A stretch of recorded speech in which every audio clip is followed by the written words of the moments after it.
Last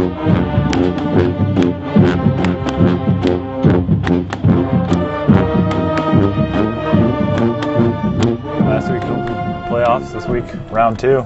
What'd you learn from last week, Stan? Well, in round one, we had in small schools, we had 13 teams enter the playoffs, and we got 5 still left. So hats off to those who made it in to the playoffs. For those moving on, we saw Stark County have no trouble with Flanagan. Quarterback Ryan Dahm did his thing. Colton Sanders, 185 yards rushing, 3 touchdowns. Stark's going to get a little test this weekend, though. But then Elmwood Brimfield, Farmington both won Prairie Land rematches. Defenses came up big for them. Elmwood Brimfield had 2 interceptions and 2 fumble recoveries. Farmington had 4 fumble recoveries to beat Beardstown. So that sets up a rematch with those 2 schools, which will be fun for that one. Hall gets their first playoff win since 2006. They pulled off the upset against Bismarck Henning in a battle of the Devils there. They had the Red Devils and the Blue Devils, So the Red Devils prevail there. Taggart Venegas, he's running their offense really well. Abingdon Avon, they keep rolling. The Tornadoes doing some damage. They scored 48 against Chicago Hope. Zach Gleason, their quarterback's running that spread really well. 277 yards rushing last week. So those are the ones that advanced. Lonnie, what'd you learn from last week? We lost all 3 mid-state 6 teams there. Ridgewoods went down to Springfield. Sacred Heart Griffin probably got beat by just a team that just had superior ability. But the noteworthy Central and Notre Dame both got beat.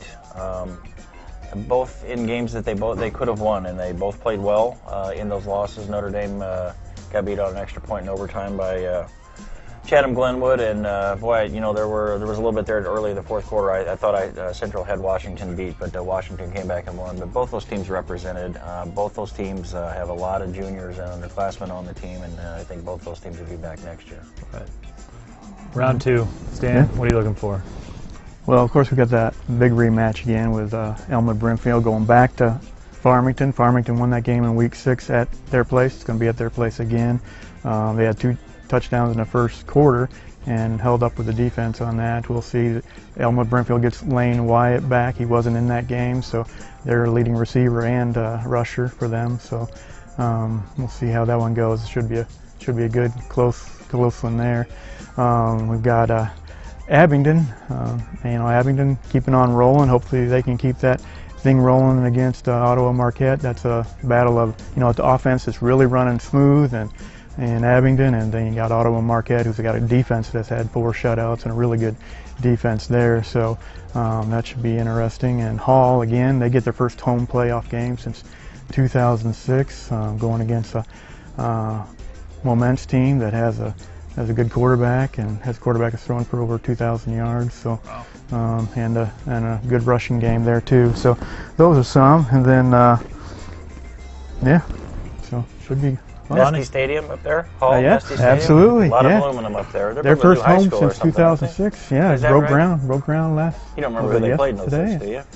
06, yeah, it was actually PBL, Paxton Buckner. Loader. Right. Yeah. Okay. That was their last win, first round.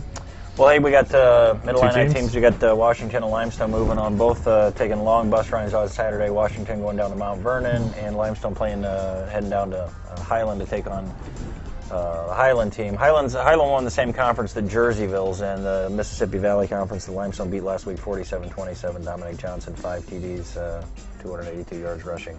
I think Limestone maybe is going to have a little tougher challenge this week. Highland's got a good quarterback transfer from Mater Dei. A couple of big kids on the offensive line. One heading to Nebraska. They're going to have a little tougher task this week. I'm not sure about the Mount Vernon team. I think they were an upset win over Mattoon. I think they've given up quite a few points this year.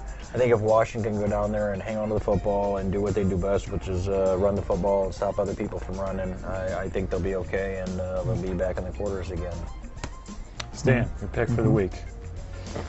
Man, I tell you what, these games can go either way on my side. I can see them all being fairly close games. Elmwood Brimfield and Farmington, I'm going to have to maybe give the edge this time to Elmwood Brimfield. Hard to beat a good team 2 times in the season, and they get their running back and Wyatt, and they're running good. But Farmington playing awful well right now, and their defense is playing really good. I think maybe we could have an area sweep of those. I mean, Abingdon, Avon could win theirs against Moments, and then Hall winning their game, and I'm going to go for the sweep on the area team. So, Lonnie, what's your I'll take game? Washington to go down and beat Mount Vernon. I think Washington will handle up, and they should get a home game in the quarterfinal. Like I said, Limestone's got a tougher task. I'm going to take the Rockets. I think they've got a little bit more in the bag there that they haven't really shown this year. They got an excellent quarterback who really hasn't had to throw the ball a lot this year, and they might have to air it out a little bit down there. And if they win that game, they're either going to get Chatham Glenwood at home in a quarterfinal, or they're going to have to go to Springfield Sacred Heart Griffin. So it's been a while since Limestone's been in this position. We'll see how they do. Yeah.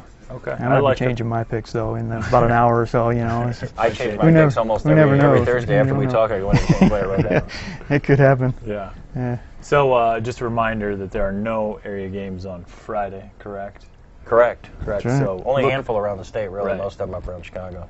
Look for our coverage in Sunday's paper. Be sure to follow us on Twitter at PJ Star Sports and join the conversation. #BGS Preps.